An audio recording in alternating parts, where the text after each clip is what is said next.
믿을 만한 사람을 술장관으로 세웠어요. 그래서 이 음식을 담당하는 떡을 담당하는 장관과 그리고 술을 담당하는 장관이 아주 신임받는 장관들이었어요. 요즘에는 내무부 장관, 외무부 장관, 또 무슨 뭐 국토부 장관, 또 경제부 장관들 뭐 이런 사람들 다 신뢰받는 사람들, 믿을 만한 사람들 세우잖아요. 그런데 그때는 그렇게 중요했어요. 요즘에는 그런 시대가 아니기 때문에 괜찮지만 옛날에는 정말로 중요했어요. 여러분들이 그 창세기 읽어볼 것 같으면은 요셉이 감옥에 갇혔을 때에 술 맡은 장관하고 떡 맡은 장관이 감옥에 떨어져 가지고 요셉하고 감옥살이 하는 얘기가 나오잖아요.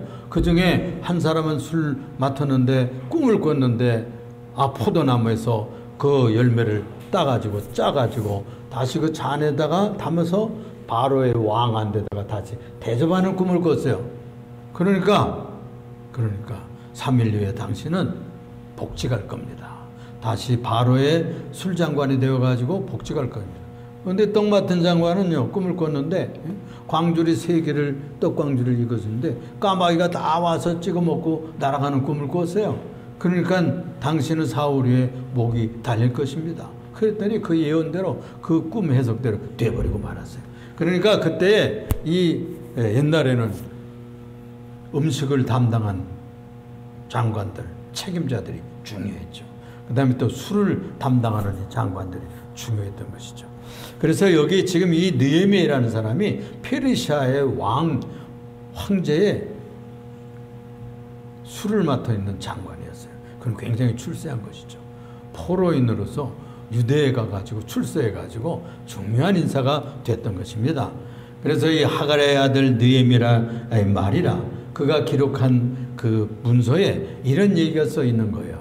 아닥사스다 왕 제 20년 기스루월에 내가 수산궁에 있었는데, 그래서 주전 이제 5세기, 그러니까 444년부터 그가 총독으로 내려가서 예루살렘 그 성읍을 재건하게 되는데, 이 사람이 아직 총독되기 전에는 아닥사스다 왕이라고 하는 이 페르시아 왕의 그런 술 맡은 장관이 되었던 것입니다. 그래서 이 느헤미야라는 이름이 무슨 뜻인가 하니 여호와 하나님께서 위로하신다, 그런 뜻이에요. 여호와 하나님께서 위로하신다. 그래서 이 페르시아 제국의 술 맡은 장관의 드높은 지위에 있었는데 하나님께서 함께 하시면 이렇게, 그리고 어떤 사정의 문제가 아니에요. 포로가 되었던지 간에 다니엘 같은 사람들 그렇잖아요. 다니엘 같은 사람들, 요셉 같은 사람들 다 그냥 종으로 팔렸다가도 그 적국에 또는 다른 나라의 큰 제국의 총리도 해먹고 또 술 맡은 관원장도 되고, 그리고 한 번만 총리를 하는 것이 아니라 다니엘 같은 사람은 3번에 걸쳐서 했어요. 3번에. 그러니까 정직하고 진실하고 그리고 하나님 앞에 하나님 잘 섬기면 주님께서 어떤 환경에서든지 사용하셔요. 제가 이 얘기를 하고 싶은 겁니다. 그래서 이 사람이 높은 지위에 있지만 그 높은 지위를 유지하면서 먹고 살고 출세하고 행복하게 사는 데만 거기다가 인생을 두지를 아니하고 자기의 나라가 회복되고 이 포로민들이 다시 돌아오는데 내가 무슨 봉사를 할 것인가, 이 소원을 가슴에 품고 살았던 사람이에요. 저도 이제 그런 생각을 많이 해요. 오늘 아침에 잠깐 제가 얘기했지만 이 북한이 참 불쌍한 겁니다, 여러분.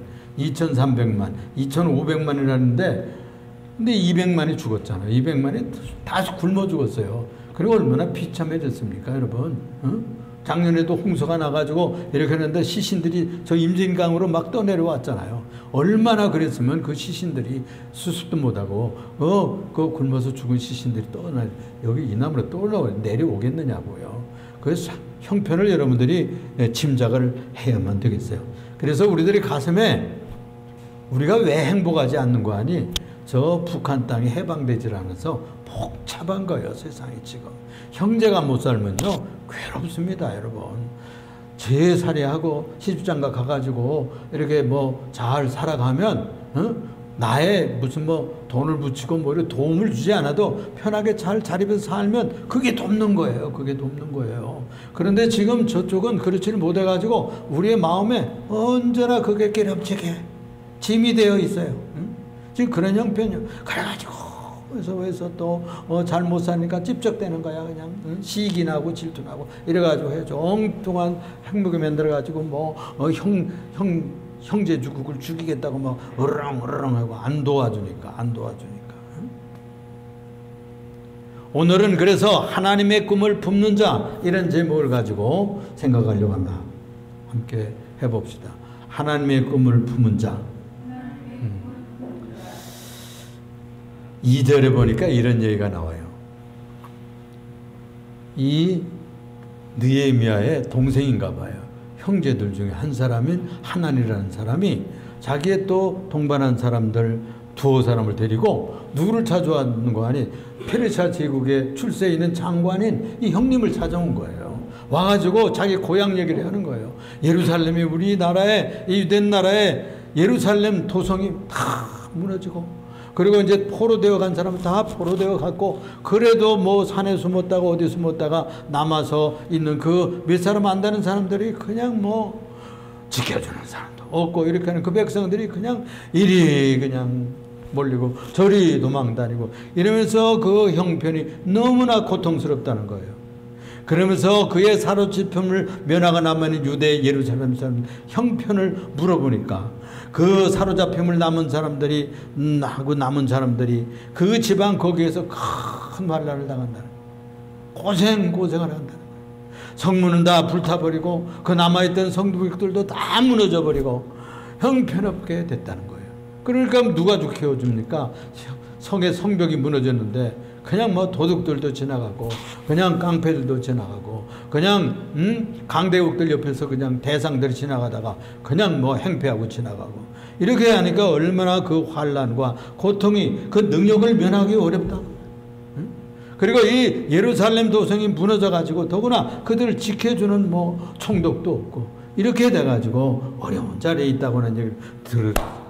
이게 4절로 내려가면 그 말을 듣고 이 사람이 너무나 가슴이 아팠어. 자기 조국이 그렇게 서울이 무너지고 도성이 무너지고 그 다 포로되어 간 것도 불쌍한데 그 나머지 찌꺼기 농부들 형편없는 그 사람들 그냥 환난당하고 그냥 이렇게 저렇게 전쟁 나면 제일 불쌍한 사람들이 여자들 그냥 이리 겁털 당하고 저리 팔려가고 아이들 그냥 다 꽃제비라고 그러잖아요. 북한에 가가지고 거지돼가지고 살고 이런 애들이 많아.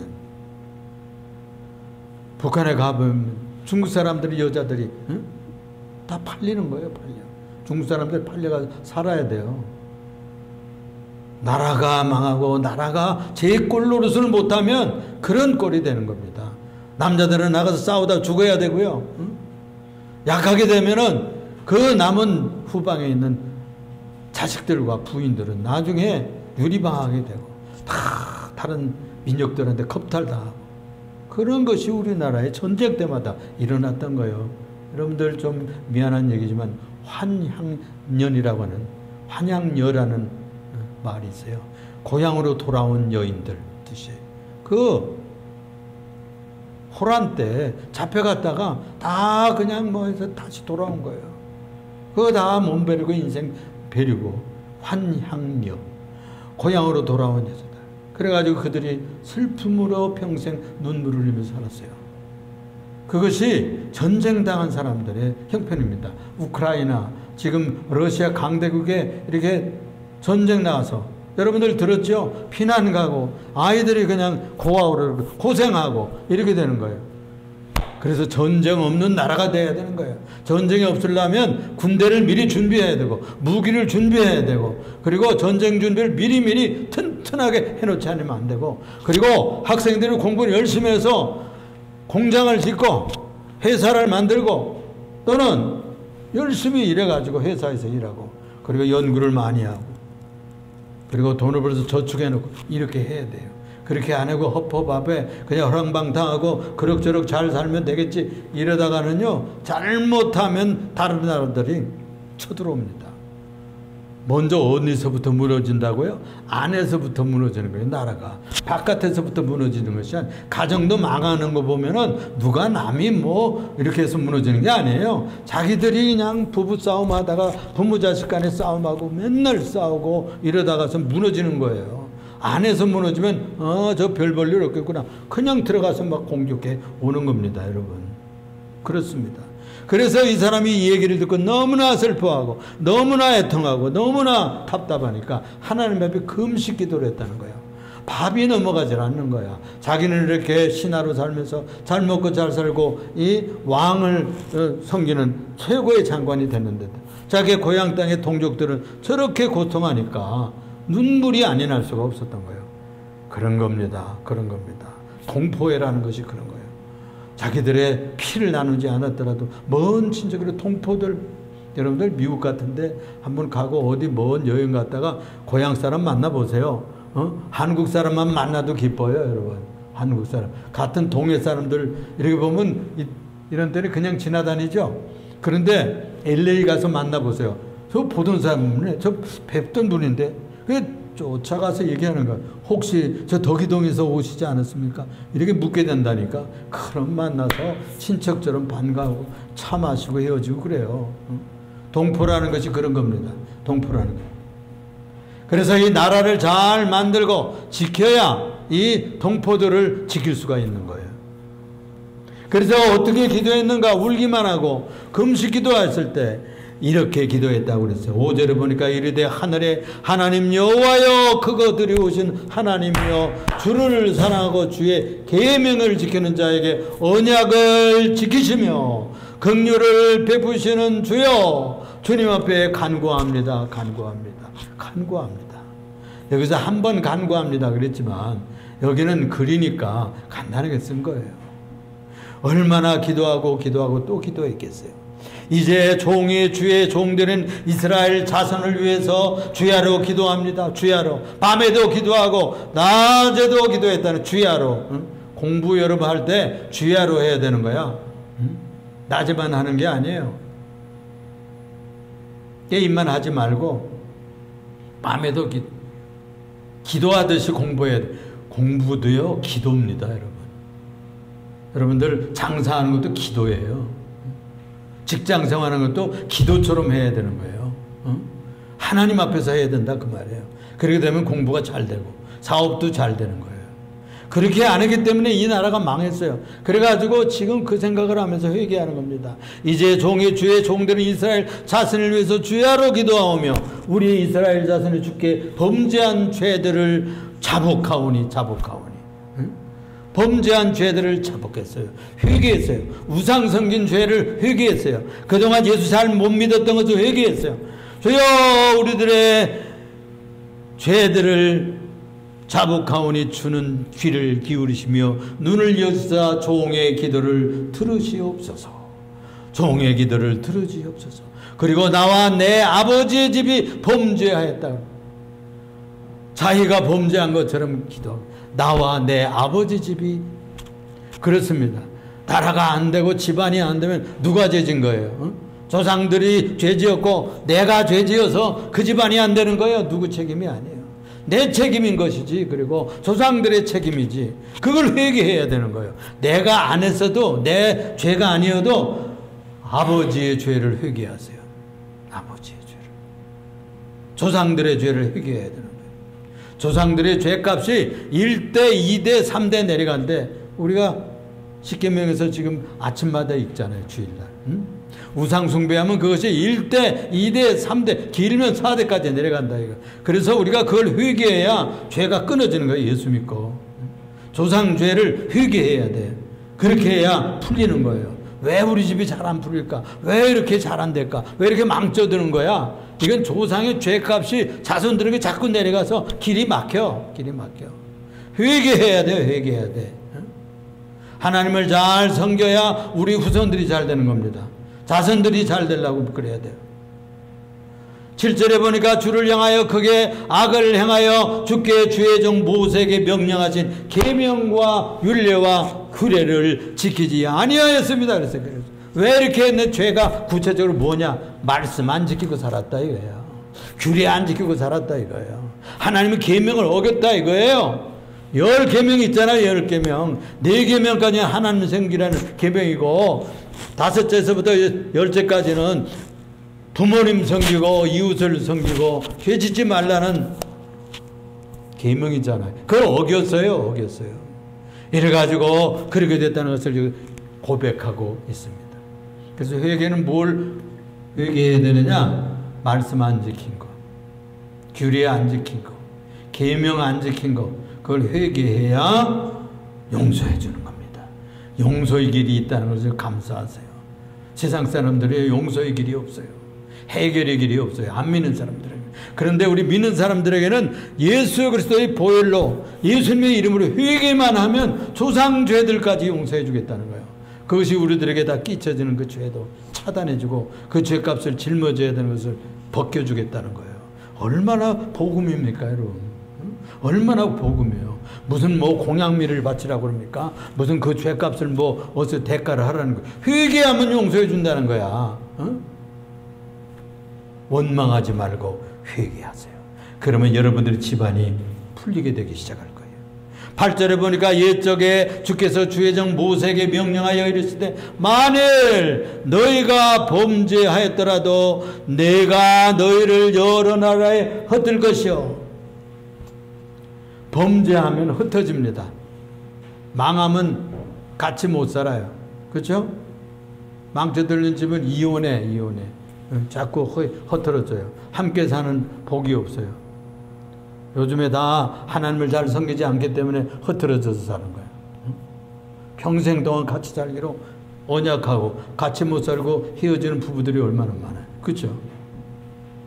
범죄하면 내가 여러 나라로 흩어보낼 것이 그 말대로요. 흩어졌어요. 그 나라가. 그리고 바벨로니아로 흩어져 갔다가 페르시아 나라로 바뀌는 때까지 그들이 흩어져서 살았던 거예요. 11절 하반절에 보면 그가 분명히 술 맡은 장관으로서 이 느헤미야는 저 혼자 잘 먹고 잘 살고 나 혼자 출세해서 집 사고 아파트 사고 그리고 부자 돼서 나만 떵떵 잘 살래 이렇게 생각 안 했다니까. 왜 출세해야 됩니까? 왜 돈 벌어야 됩니까? 왜 공무원이 돼야 되고 왜 여러분 장관이 될 이유가 뭐예요? 복관이 왜 되려고 그러는 거예요? 먹고만 살려고 하면 고등학교만 나와도 돼요. 나가서 택배하고 얼마든지 할 수 있어요. 지금 구멍가게 하는데 무슨 큰 대학이 필요해요. 구멍가게 하는데. 그렇잖아요? 그리고 공부하기 싫으면 안 하면 돼. 그냥 먹고 살다가 가는 거야. 그런데 민족을 생각하고 가문을 생각하고 정말 조국을 생각하면 공부해야 된단 말이에요. 대학을 그래서 가야 되는 거예요. 공부하려면 똑똑해야 돼. 실력이 있어야 돕는 거예요. 남을. 마음이 겸손하면서도 남을 도와야 되기 때문에 잘난 척해서 좋으면 필요 없어. 그래요. 필요 없어. 당신같이 교만한 사람 국회의원 안 생겨요. 지 나가서 무슨 뭐 범죄하고 뭐 잘못하고 지도 잘못 사는 것이 국회의원 했다고 그러면 되겠어? 정직하고 진실을 법규를 지키고 규칙을 지켜야지. 그렇지 않은 것들이 설라가 그러면 그건 찍어주면 병신이에요. 어리석은 자들이에요. 범죄한 자들을 왜 세웁니까? 여러분 결혼할 때 범죄했다는 것이 들통난 남편하고 결혼할 수 있어요? 못하잖아요. 마찬가지예요. 마찬가지. 장관하는 사람들, 공무원하는 사람들은 적어도 나라와 민족을 생각하면 곧게 살고 정의감도 있고 사람의 염치도 좀 있고 말이야. 뭐 잘못했으면 한 4년 좀 쉴 줄도 알아야지. 그래 회개하고 다시 나와서 그 다음에 하겠다 그러면 또 써주면 되는 거예요. 그런데 계속 해먹겠다는 거예요. 무슨 뭐 흠이 많은 사람이. 그러면 안 되죠. 그래서 이 범죄하면 대가를 받아요. 그런데 이 장관 자리에 앉았던 이 사람은요. 높은 자리에 올랐지만 민족들과 고생하기를 작정했어요. 내가 이 장관만 해먹으려고 이제 있을 처지가 아니다. 내가 이 자리에서 그냥 낙을 누리고 여기서만 있을 게 아니다. 내려앉기로 했어요. 내가 이거 내놓고 내가 하나님이 주신 꿈, 하나님이 주신 사명, 하나님이 내 가슴을 뜨겁게 하는 이 문제 때문에 내 인생을 드려야 되겠다. 내 인생을 거기다 바쳐야 되겠다. 내가 이 조국과 민족을 위해서 뭔가 해야지. 나만 혼자 가지고 이렇게 출세해가지고 이 다른 나라에서 호의호식하고 있으면 무슨 의미가 있냐. 그렇습니다. 여러분 그런 거예요. 우리가 좀 의식이 있고요. 똑똑한 분들은요. 그런 거예요. 돈 많이 벌고 출세하고 그러면 내가 뭔가 유익을 줘야지. 사회에다가. 내 가문 우리 집안에다가 유익을 줘야지. 그렇잖아요? 장관쯤 되고 법관쯤 되고 그래도 공무원쯤 됐으면 뭔가 도움이 되려고 그러는 것 아니겠어요? 왜 법관이 있는 걸 좋아해요? 왜 공무원이 있는 걸 좋아해요? 왜 귀한 인물들이 나오면 그 집안에 자랑을 하는 겁니까? 나라에 유익을 주니까 우리 집안에 플러스 알파가 되기 때문에 좋아하는 거잖아요. 왜 공부하라고 그러는 거예요, 애들? 응? 훌륭한 인물 만들어서 우리 집안에서 그래도 내가 나라를 위해서 내가 우리 집안을 위해서 이런 인물을 키웠다. 응? 우리 교회에서 이런 인물을 키웠다. 뭐 이런 것이 우리들이 보람이잖아요. 부모님들은. 가만히 해서 그런 사람들을 키워내야 되는 겁니다. 그래서 세상을 꿈꾸는 자들이 이끌어갑니다. 세상은 꿈꾸고 계획하고 가슴에 품는 무엇을 품고 사는 자에 따라서 집안을 이끌어갈 수 있고 세상을 이끌어가는 거예요. 여러분들이 잘 아는 김우중 씨 있죠? 세상은 넓고 할 일은 많다. 이런 책을 썼잖아요. 김우중 씨. 대우 기업을 일으킨 사람. 응?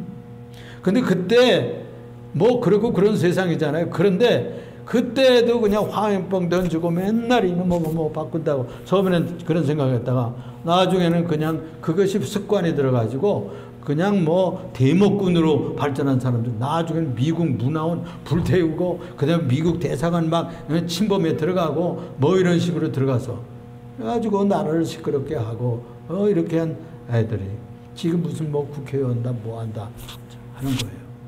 그러니까 맨날 그런 식으로만 생각하는 거예요. 지금은 그런 시대가 아니에요. 지금은 그렇게 사는 시대가 아니라고. 이제 민주화 됐다니까. 응? 맨날 데모하고 맨날 그런 식으로 그런 버릇대로 이 나라를 이끌어가려면 시끄러워. 어? 문화의 수준이 얕은 거예요. 이제는 그런 식으로 안 하고 데모를 하더라도 침묵 데모나 이렇게 조용한 데모 해도 의사를 다 반영한다니까. 얼마나 이 시대에 자본주의를 그냥 찌들어서 이 자본주의라는 게요. 사람을요. 돈이 사람을 마비시켜요. 양심이 없어요. 부자 되면 또 더 부자 되고 싶어요. 이게 탐욕으로 가득 찼어요. 좀 미안한 얘기지만 의사 되시는 분들 봉사하기로 한 거 아니에요. 응? 환자 앞에서 내 평생을 보내겠다. 돈을 얼마나 벌더라도. 돈을 좀 번다 할지라도 그 수고해서 돈을 버는 거죠. 그런데 인구도 많아지고 노인 인구가 지금 얼마나 많아집니까? 그러니까 많이 돌봐주셔야 되잖아. 응? 그러면 의사들이 필요한 거예요. 그러면 늘어나야지. 근데 20년 동안 안 늘어났으니 됩니까? 응? 그래서 지금 그런 일로 말미암아서 중견병원들이 괜찮대. 거기에 맨날 대학병원들만 모였었는데 중견병원 200명, 300명 또는 뭐 150명 이렇게 할 수 있는 그런 중견병원들 아주 지금 뭐 번창하고 잘 된답니다, 여러분. 그래서 중견병원을 나라에서 많이 키우겠다. 그런 정책으로 간다고 그래요. 하여튼 좋습니다. 우리가 돈을 버는 것도 좋고 무엇을 하는 것도 좋은데 무엇을 위해서 하느냐. 자기만 그냥 부자 되고 자기만 더 벌고 싶고 그 생명과 모든 것을 보호하는 최종 사명이 있는데 그걸 헌식자처럼 버리면 국민들이 박수 안 쳐줍니다. 스티브 잡스라는 그런 분 있잖아요. 여러분 너무나 잘 알죠. 돌아가셨지. 이분이 여러분 핸드폰 만든 분이잖아요. 옛날에는요. 그 버튼이 있었어요. 이게 핸드폰이 없을 때 이만한 거 길고 큰 거 가지고 다니는 거 기억나죠? 그 배터리 다 있어요. 이게 짜끔짜끔 줄더니 나중에는 핸드폰 번호 이렇게 번호 누르는 것이 버튼 전화기였었잖아요. 근데 이거 버튼 없이 이거 할 수 없나? 그래가지고 다 웃었어요. 그런데 그냥 그걸 연구해가지고 핸드폰 만든 거예요. 버튼 없는 그냥 평면에 그냥 이렇게 누르기만 하면 툭툭툭툭 돼가는. 그래서 세상을 바꿨잖아요. 세상을 완전히 바꿨어. 그러니까 그런 꿈을 풀고 그냥 평생 그거 하다가 그걸 성취했어요. 세상을 뒤집는 그런 꿈을 성취하게 된 겁니다. 그래서요, 이 새 포도주는 새 부대에 담아야 된다. 예수님이 하신 말씀이에요. 새로운 꿈을 품었으면 새로운 부대에다 그걸 담아야지 옛날식으로 옛날 체제 옛날 방법으로 해서는 안 돼. 옛날에는 예를 들면 시골에서 그냥 형제 중에 뭐 7형제 있다 그러면 오빠 그러면 큰아들 공부시키고 누나들은 그냥 그거 하나 시키고 해서 공장에도 가고 뭐 이래 있어요. 그리고 동생들은 다 모습 노릇처럼 그냥 농사 짓고 이랬다니까. 그 형님 하나 출세시키려고. 그래 그러면 이 집안 잘 된다 이거예요. 그래서 하나만 나오면 군에 하나 중학교 나오고 고등학교 나오고 사범학교 나오고 그러면 그냥 뭐 이거였잖아요. 너무나 희속 가치가 있었어요.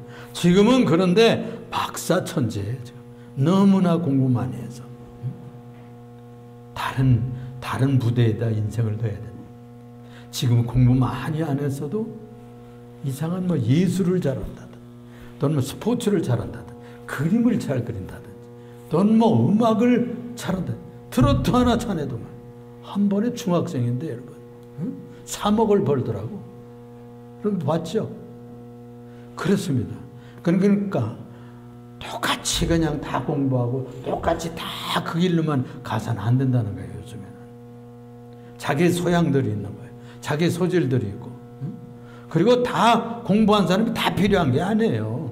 독일 같은 데서 미국 같은 데서 다 그렇게 하는 거예요. 한 중학교 때 고등학교 때 딱 갈라요. 벌써 이 사람은 학자 될 것이다, 교수 되겠다, 과학자 되겠다, 또 뭐 음악가가 되겠다 그러면 예술 계통으로, 과학 계통으로, 대학 계통으로 교수진을 해서 상급학교를 가는 거예요.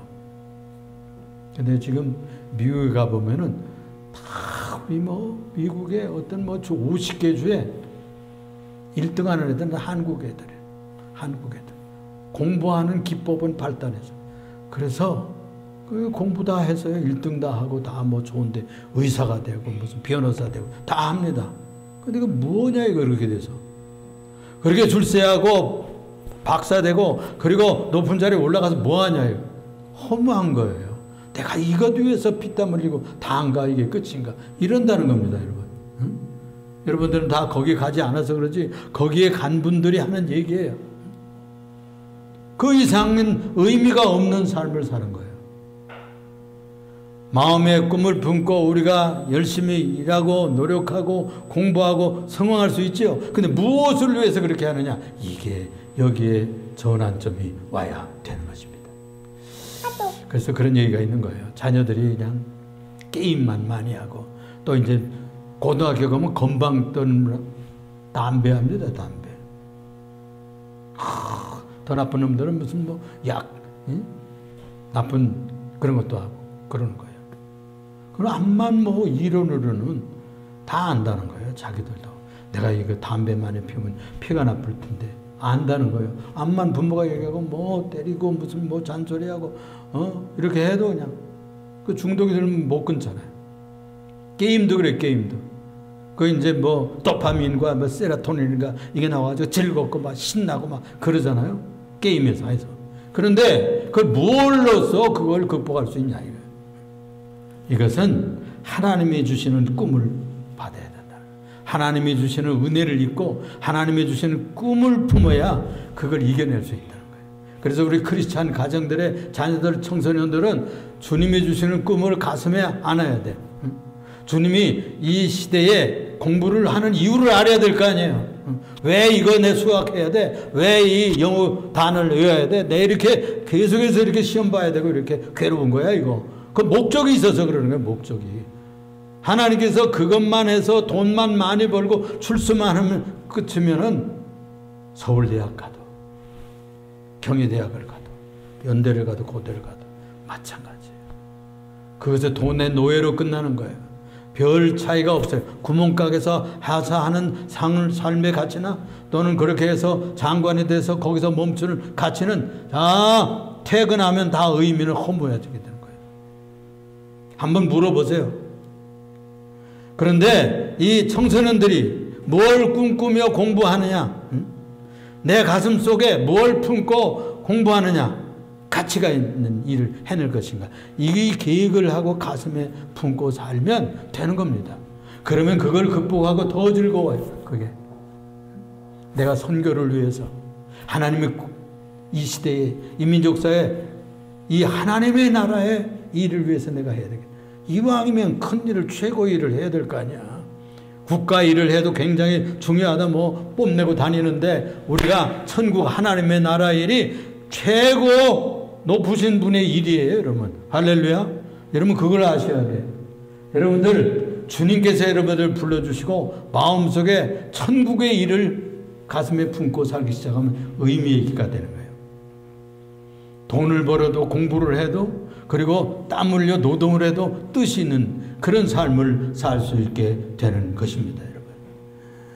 그렇습니다. 이 세상은요, 꿈꾸는 사람들이 이끌어갑니다.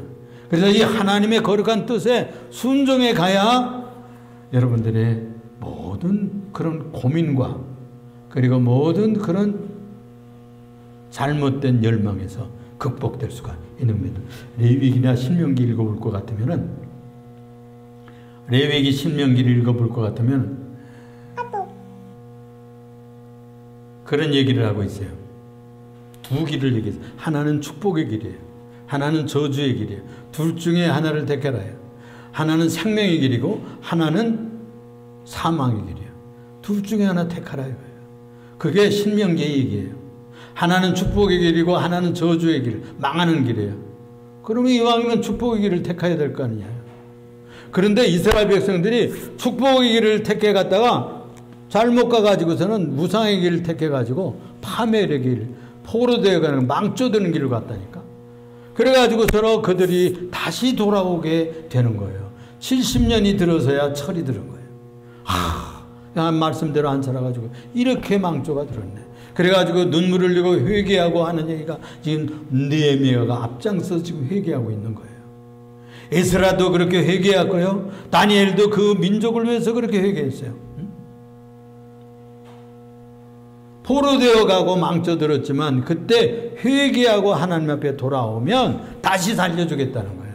이게 하나님의 언약의 법칙입니다. 우리가 뭐 다 100% 잘 살 수는 없죠. 어쩌다 보니까 이렇게 살게 됐죠. 그러나 이제라도 하나님 앞으로 돌아와서 예수 잘 믿고 하나님 공경하면서 말씀 지키려고 노력하면 하나님께서 축복하셔요. 내 대 안 되면 아들들, 자녀들도 잘 되는 거예요. 그 신앙의 계대를 이어가는 것을 여러분들 하나님 나라의 꿈으로 생각하세요. 우리 가정에서 하나님 나라를 세우는 거예요. 하나님 나라를 누가 세우느냐? 가정에서 세우는 거예요. 엄마가 세우는, 엄마가 왕이야. 신앙의 리더야, 리더. 아빠가 안 믿으면 그건 왕이 아니에요. 예수 믿는 사람이 리더예요. 왕이에요. 앞장선자예요. 그 사람 하는 대로 될 거예요. 그 사람이 기도하는 대로 된다고. 그래서 남편도 결국은 믿게 되고 아들들도 믿게 되는 나라를 만들어요. 그 나라에서 하나님 나라를 만드는 거예요. 작은 하나님의 나라가 가정에서 이루어지는 거예요. 그것이 바로 우리들이 해야 될 일. 지금까지 무엇으로 시간을 때웠습니까? 무엇으로 시간을 보냈습니까? 여러분들의 생애를 무엇에 허비를 했습니까? 의미 있는 생을 사세요. 그것은 여러분들이 뭐 지금 연세가 다 이렇게 됐는데 공부 지금 해가지고 장관이 되겠어요? 뭐 하겠어요? 그러나 우리들의 저 은식이나 성식이는 내 말을 지금 잘 들어놓으면 아주 유익할 거예요. 청소년 시절에 이런 얘기를 들어놓는 것은 수지 맞는 일이에요. 그래서 끌려갔다가라도 잘못했더라도 돌아오면 고쳐주겠다는 거예요. 회복해 주시겠다는 거예요. 이것이 하나님의 은혜입니다. 사랑의 하나님이에요. 9절에 보니까 만일 내게로 돌아와 내 계명을 지켜 행하면 너희 쫓긴 자가 하늘 끝에서라도 있을지라도 내가 거기서부터 그들을 모아서 내 이름을 두르시려고 택한 그곳으로 돌아오게 하리라. 9절 말씀입니다. 이 하신 말씀을 이제 청컨대 기억하옵소서. 기도를 이제 느헤미야가 하는 거예요. 이 말씀은 굉장히 중요한 구약시대의 복음입니다. 지금도 이 복음은 신약시대, 지금도 복음입니다. 이 마지막 시대를 살아가는데 하나님께로 이제 돌아오면 하늘 끝에 흩어지고 더 흩어져 가고 이산가족 되었을지라도 다시 돌아올 수 있게 된다는 거예요. 우리가 지금 남북이 흩어져서 이산 가족이 됐잖아요. 천만이 흩어져서 살아요. 고향 다 잃어버리고. 그런데 이제라도 회개하고 말씀 지키려 돌아오면 내가 다시 다 돌아와서 통일을 시키고 한 군데에 모여서 같이 춤추며 손잡고 살아갈 수 있게 해주신다는 말씀입니다. 10절에 이들은 주께서 일찍이 큰 권능과 강한 손으로 구원하신 구속하신 주의 종들이요 주의 백성입니다. 호소하는 거예요. 옛날에 출애굽 때 얼마나 우리를 사랑하셔서 구속해 주셨습니까? 구원해 주셨습니까? 이 백성을 귀하게 여겨주세요. 지금은 주의 말씀을 지키지 않아가지고 다 흩어지고 포로돼가지고 망쳐들어 살지만 이제 회개하고 돌아오니 우리를 용서하셔서 회복하여 주시고 예루살렘 도성으로 돌아와서 하나님을 예배하면서 살게 해주세요. 주여 구하오니 귀를 기울이사 종의 기도와 주의 이름을 경외하는 기뻐하는 종들의 기도를 들으시고 기도하는 사람들의 기도를 들으십니다. 가정을 위해서 기도하면, 남편을 위해서 기도하면, 자식들을 위해서 기도하면 하나님 아버지께서 들으셔요. 하나님은 살아계신 분이에요. 그분은 깎아 세운 돌 망두석이나 돌부처가 아니에요. 살아계신 분이에요. 창조주예요. 우리의 인생을 이 땅 위에 보내신 분이에요. 복되게 살아가 오너라. 내 말씀 지키다가 오너라. 나를 예배하다 오너라. 그러면 내가 하나님 나라 영원한 천국에서 너희와 함께 살게 해주겠다. 약속하신 분이에요. 그래서 주의 이름을 경외하기를 기뻐하는 종들의 기도를 들으시고 오늘 종이 형통하여 이 사람들 앞에서 은혜를 입게 해주세요. 그렇게 기도해요.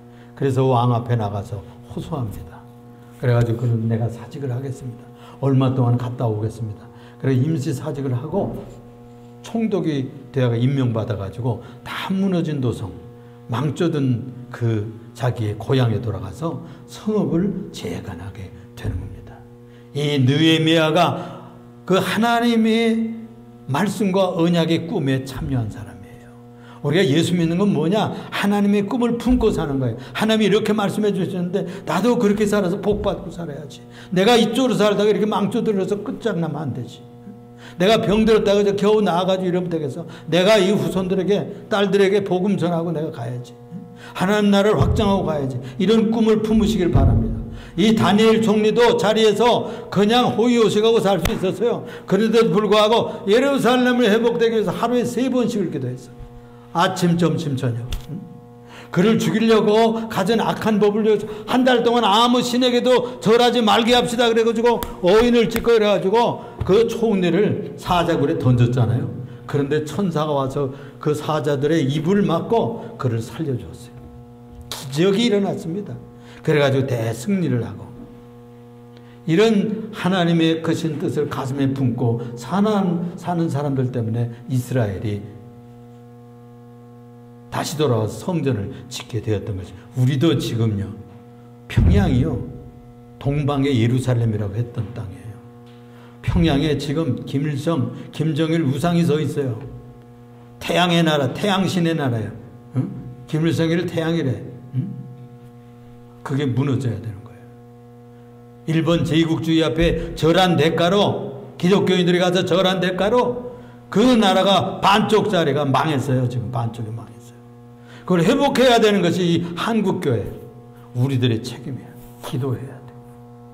기도해야 돼.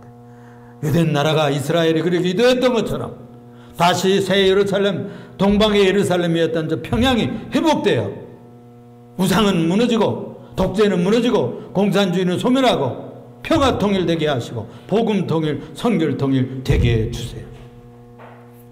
그런 가슴과 꿈을 가슴에 품으시기 바랍니다. 여러분들 건국전쟁이라는 영화 봤죠? 이승만 청년이요. 그 사람이 독립운동을 하고 그 왕정을 부인하고 공화제를 하자, 민주주의를 하자 이렇게 하다가요 사형수가 됐어요. 이승만이. 그래 한성 감옥에 들어가서요 예수님을 만납니다. 복음을 통해 가지고 예수님을 만나서요 그가 꿈을 품게 돼요. 선교사에게 배운 민주주의를 가슴에 품고 이 기독 한국, 성경 위에 세워 있는 나라를 세우지 않으면 안 되는구나.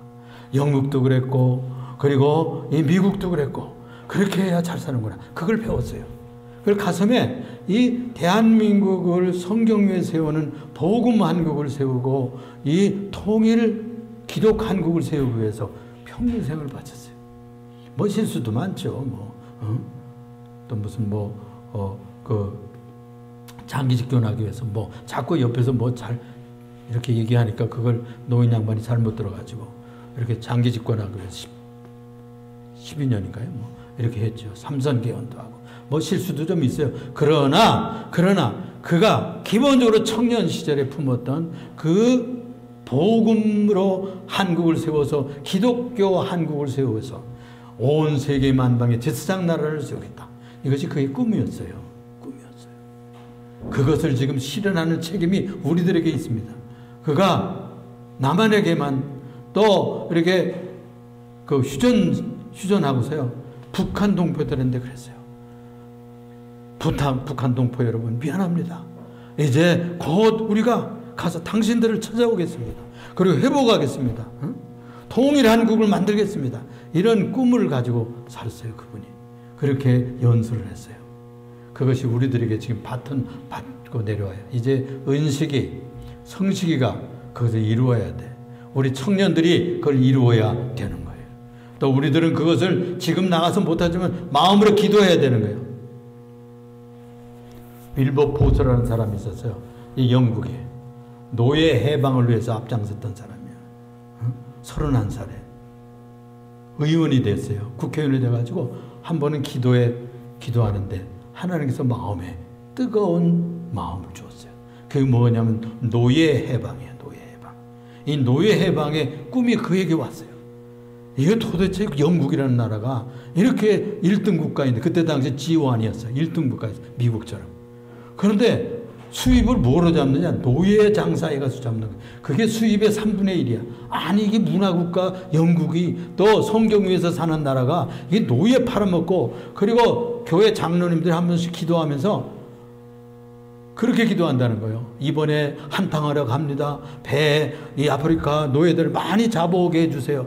이런 일을 기도했다는 거예요. 그거 되겠어요?